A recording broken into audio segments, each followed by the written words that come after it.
اللهم صل وسلم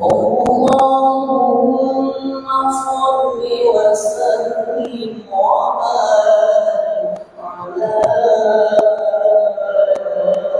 أشرف العرب والعجم وإمام مكة والمدينة والحرم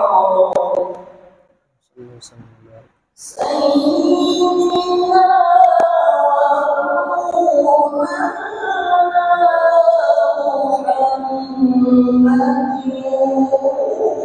وعلى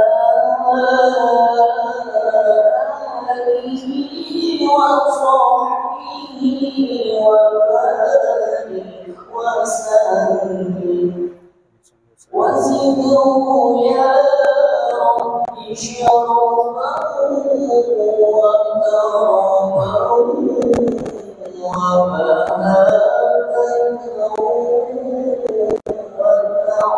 وتعظيما.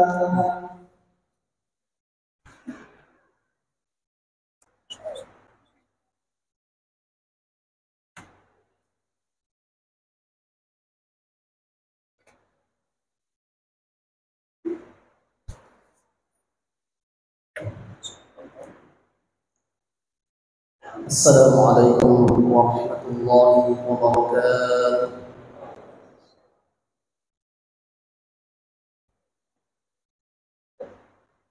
الله أكبر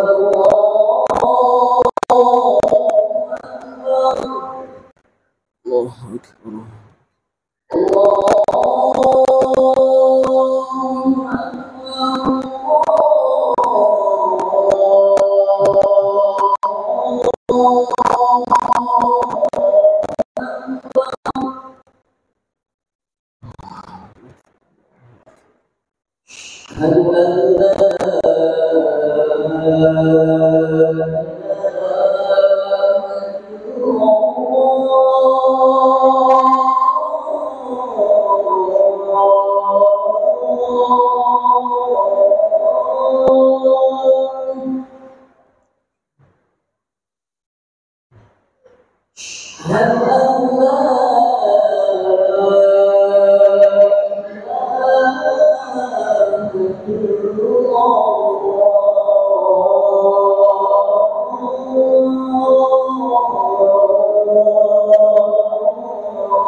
حي على الصلاة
الحمد لله الذي قد فضلنا بشهر رمضان، والحمد لله الذي قد وعدنا فيه فوائد كثيرة جليلة. أشهد أن لا إله إلا الله وحده لا شريك له، وأشهد أن محمدا عبده ورسوله لا نبي بعده.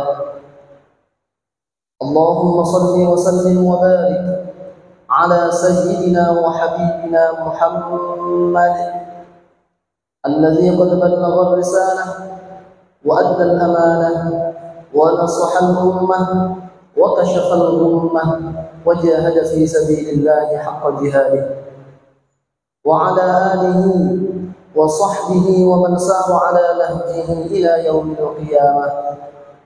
ولا حول ولا قوة إلا بالله.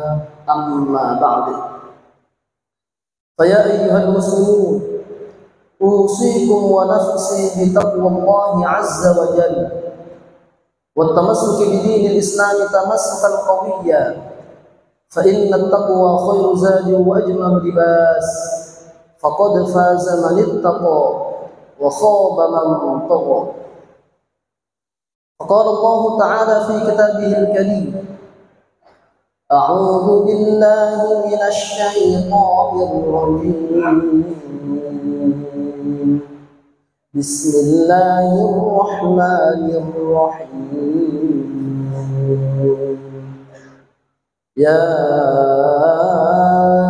أيها الذين آمنوا اتقوا الله حق تقاته ولا تموتن إلا وأنتم مسلمون. صدق الله العظيم. معاشر المسلمين، جمع صلاة Jumat, أعزني الله وإياكم أجمعين. Puja puji syukur kehadirat Allah Subhanahu wa Ta'ala. Salawat dan salam mudah-mudahan senantiasa tercurahkan kehadiran Nabi Agung Muhammad sallallahu alaihi wasallam. Marilah kita jadikan pertemuan kita di tempat yang mulia, di hari yang mulia dan di waktu yang mulia ini sebagai sarana penumbuh dan penambah iman serta takwa kita kepada Allah Subhanahu wa Ta'ala. Karena kita yakin seyakin-yakinnya, kita sadar sesadar-sadarnya bahwa tidak ada yang bisa mengantarkan kita menjadi manusia-manusia yang sukses dunia sekaligus sukses akhirat kecuali iman dan takwa kita kepada Allah Subhanahu wa Ta'ala. Ma'asyiral muslimin, jamaah salat Jumat, a'azzani Allah wa iyyakum ajma'in. Bulan suci Ramadan sudah di depan mata. Dalam hitungan hari dia akan kembali menyapa umat Islam di seluruh dunia.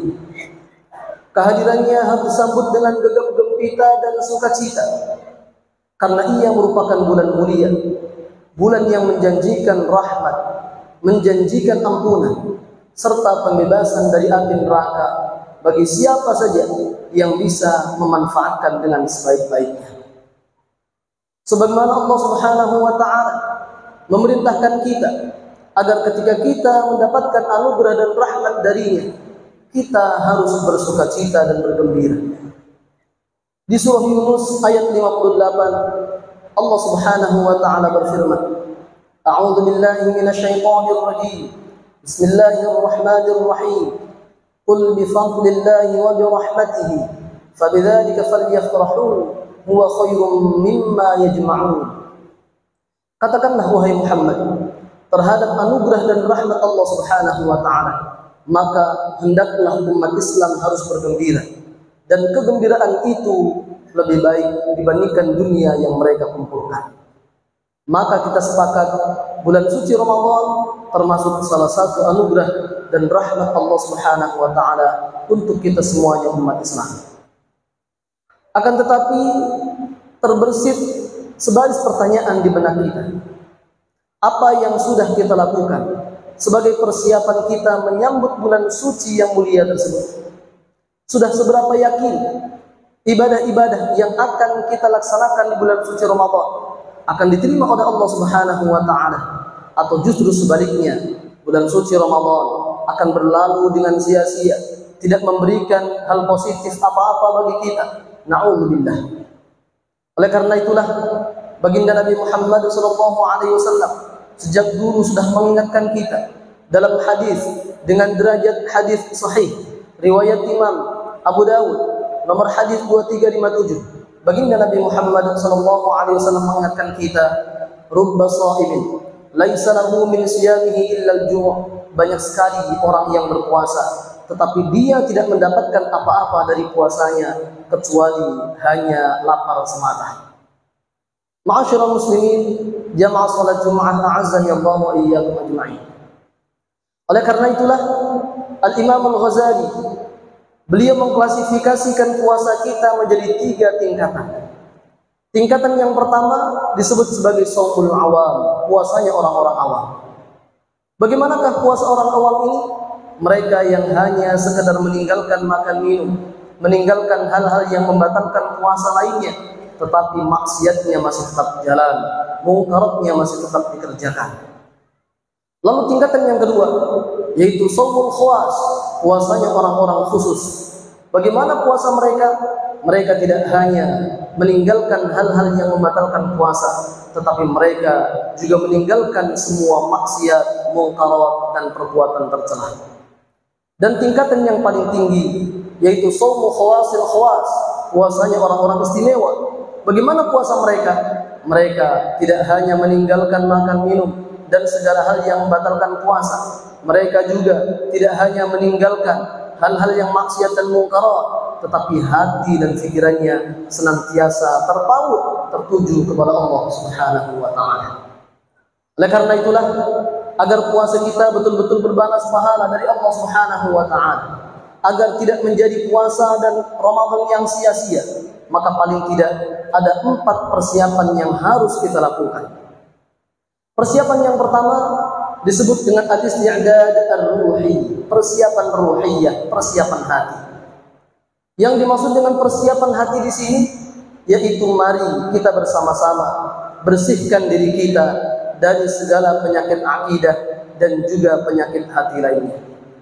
Jangan biarkan hati kita dikuasai oleh sifat takabbur, oleh sifat riya, dendam, selalu berburuk sangka, dan juga berbagai macam sifat-sifat buruk lainnya, agar kita bisa melaksanakan puasa nanti dengan hati yang ikhlas. Sebab hanya dengan hati yang ikhlas puasa kita akan berbalas pahala dan fadilah dari Allah Subhanahu wa taala. Dalam hadis riwayat Imam Bukhari dan Muslim, baginda Nabi Muhammad SAW bersabda, "Man shoma Ramadhana imanan wa ihtisaban, ghufira lahu ma taqaddama min dhanbihi." Barang siapa berpuasa di bulan suci Ramadan karena iman dan semata mengharap ridha Allah Subhanahu wa taala, maka diampuni segala dosa-dosanya.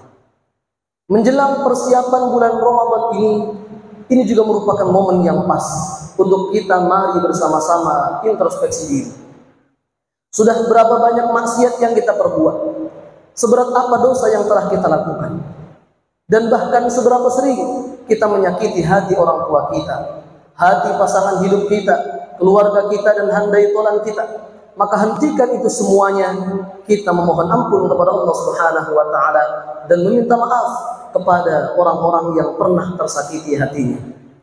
Apalagi dalam hitungan hari ke depan, kita akan bersua dengan nisfu Sya'ban, yang ketika malam nisfu Sya'ban Allah Subhanahu wa taala akan mengampuni seluruh makhluknya kecuali dua golongan, yaitu orang-orang musyrik dan orang-orang yang masih bermusuhan. Dalam hadis riwayat Imam An-Nasa'i dengan derajat hadis hasan, baginda Nabi Muhammad sallallahu alaihi wasallam bersabda, "Innallaha la yanqadi'u fi lailatin nisfi min Sya'ban fayaghfiru li jami'i khalqihi illa li musyrikin aw musyahid." Sesungguhnya Allah Subhanahu wa taala pada malam nisfu Sya'ban akan menurunkan rahmatnya yang tiada terhingga, maka Allah mengampuni seluruh makhluknya kecuali orang-orang musyrik dan orang yang masih ada permusuhan kepada sesama umat Islam. Ma'asyiral muslimin, jamaah salat Jumat, a'azzani Allah wa iyyakum ajma'in. Persiapan yang kedua yaitu al-isti'dad al-fikri awil ilmi. Persiapan keilmuan dan pengetahuan. Maka sebelum kita memasuki bulan suci Ramadan, mari siapkan diri kita sebaik-baiknya. Kita cari tahu apa itu kewajiban orang yang berpuasa, apa saja syarat-syarat wajib berpuasa, apa saja rukun dan syarat-syarat sah puasa, apa saja hal-hal yang batalkan puasa, sunnah-sunnah puasa, bahkan hal-hal yang bisa menghapus pahala puasa kita. Sempatkan diri kita untuk membaca dan mengetahui bagaimana i'tikaf, bagaimana Lailatul Qadar, serta hal-hal lainnya yang berkaitan dengan bulan suci Ramadan. Mengapa ini penting? Sebab amal kita akan bisa diterima oleh Allah Subhanahu wa taala ketika terpenuhi tiga syarat utama. Yang pertama, ayyakuna fa'iluhu mu'mina, pelakunya haruslah orang yang beriman. Yang kedua, antakuna niyyatuhu shadihah, niatnya harus baik. Dan yang ketiga, ayyakuna muwafiqan li ahkam syar'iyyah, sesuai dengan hukum-hukum syariat. Dalam Nawar Az-Zubad, Syekh Ibn Rusdan mengingatkan kita semuanya, wa kullu man bi ghairi ilmin ya'malu a'maluhu mardudatun la tuqbal. Setiap orang yang beramal tanpa dilandasi ilmu, maka rawan dan rentan amalnya tidak diterima oleh Allah Subhanahu wa taala. Yang ketiga, persiapan kita menjelang bulan suci Ramadan yaitu al-isti'dad al-jasadi, persiapan fisik kita. Apa pentingnya kita persiapkan fisik kita? Karena Ramadan nanti menciptakan siklus kehidupan yang berbeda. Bahkan kita akan melaksanakan ibadah dalam porsi yang lebih dari biasanya. Salat tarawih, membaca Al-Quran dan sebagainya. Maka selama bulan suci Ramadan, jangan sampai kita jadikan sebagai alasan untuk bermalas-malasan. Dalam bulan suci Ramadan, ibadah kita harus maksimal, tetapi bekerja juga harus optimal. Oleh karena itulah, baginda Nabi Muhammad SAW bersabda dalam hadis riwayat Imam Muslim, "Al-mu'minul qawiyyu khairun wa habbu ila Allah Ta'ala minal mu'minid dha'if." Orang mukmin yang kuat lebih baik dan lebih dicintai oleh Allah Subhanahu wa taala dibandingkan mukmin yang lemah. Dan salah satu cara mempersiapkan fisik kita itu yaitu kita sekarang di bulan Sya'ban, perbanyaklah puasa sunnah sebagai latihan kita agar nanti saat di bulan suci Ramadan kita sudah siap melaksanakan puasa 1 bulan penuh. Dan yang terakhir, persiapan kita menjelang bulan suci Ramadan yaitu al-isti'dad al-mali, persiapan harta benda. Untuk apa? Untuk memperbanyak infak, sedekah, memberikan makanan berbuka puasa dan juga sahur, sebab itu semuanya akan menjadi kebaikan bagi kita, baik dunia maupun akhirah. Kalau kita memberikan makan berbuka puasa, maka apa yang dilakukan oleh orang yang berbuka puasa tadi, baik sholatnya, tadarrusnya, tahajudnya, witirnya, kita semuanya akan mendapatkan pahalanya. Mudah-mudahan kita semuanya menatap Ramadan dengan optimis dan kita semuanya bisa mendapatkan fadilah terbaik dari Allah Subhanahu wa taala, dan mudah-mudahan kita semua nanti saat meninggal dalam keadaan husnul khatimah. Amin ya rabbal alamin. A'udzu billahi minasy syaithanir rajim.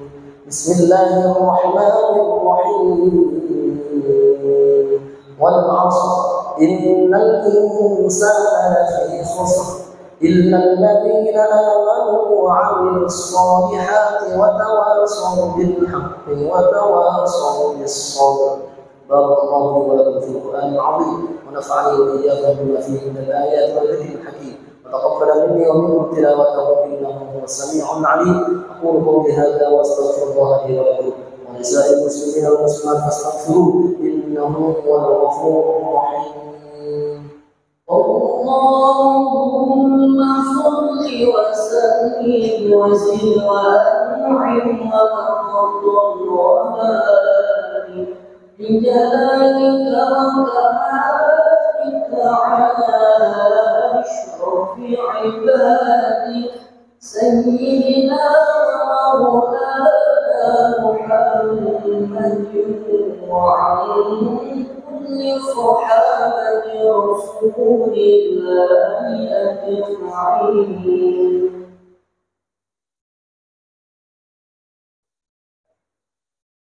الحمد لله وكفى. أشهد أن لا إله إلا الله وأشهد أن محمدا رسول الله. اللهم صل وسلم وبارك على سيدنا وحبيبنا محمد المصطفى وعلى آله وصحبه أهل الصدق والوفاء. أما بعد، فيا عباد الله اتقوا الله اتقوا الله اتقوا الله وحافظوا على الطاعة وحضور الجماعة، فقد فاز من اتقى وخاب من طغى.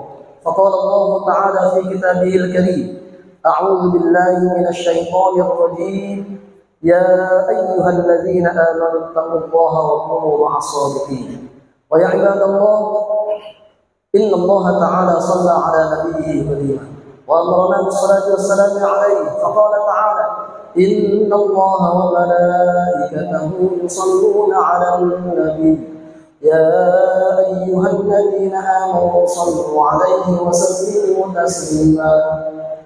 اللهم صل على سيدنا محمد وعلى آل سيدنا محمد كما صليت على سيدنا إبراهيم وعلى آل سيدنا إبراهيم، وبارك على سيدنا محمد وعلى آل سيدنا محمد كما باركت على سيدنا إبراهيم وعلى آل سيدنا إبراهيم في العالمين إنك حميد مجيد. اللهم اغفر للمسلمين والمسلمات والمؤمنين والمؤمنات الأحياء منهم والأموات. اللهم أعز الإسلام والمسلمين ووحد اللهم صفوفهم واجمع كلمتهم على الحق واكسر شوكة الظالمين واكتب السلام ودولا لعبادك أجمعين. اللهم بارك لنا في شعبان وبلغنا رمضان. ربنا آتنا في الدنيا حسنة وفي الآخرة حسنة وقنا عذاب النار. وصلى الله على سيدنا محمد وعلى آله وصحبه وسلم، والحمد لله رب العالمين. ويا عباد الله، إن الله يأمر بالثلاث وينهى عن الثلاث. إن الله يأمر بالعدل والإحسان وإيتاء ذي القربى وينهى عن الفحشاء والمنكر والبغي يعظكم لعلكم تذكرون.